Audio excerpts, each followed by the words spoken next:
सोलापूर शहरातील 2 उड्डाणपुलांसाठी पुन्हा एकदा 966 कोटी रुपयांच्या निधीला मंजुरी देण्यात आल्याची माहिती केंद्रीय रस्ते वाहतूक आणि महामार्ग मंत्री नितीन गडकरी यांनी दिली।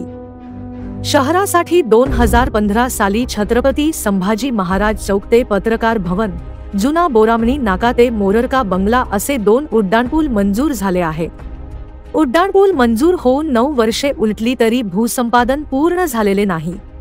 या दरम्यान केंद्रीय रस्ते वाहतूक मंत्री नितीन गडकरी यांच्याकडे नव्याने प्रस्ताव दाखल झाला होता।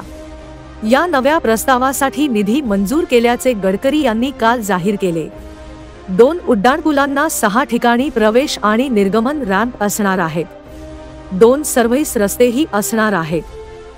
दरम्यान उड्डाणपुलासाठी आमदार सचिन कल्याणशेट्टी आणि आमदार देवेंद्र कोठे यांनी विधानसभेच्या अधिवेशनात प्रश्न उपस्थित केला होता।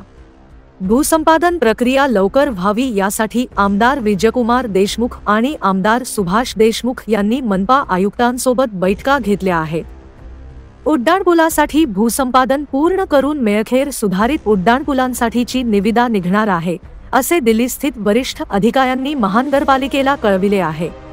या संदर्भात पाठपुरावा करीत असल्याचे आमदार देवेंद्र कोठे यांच्या कार्यालयातून सांगण्यात आले। ब्युरो रिपोर्ट जम न्यूज इंडिया।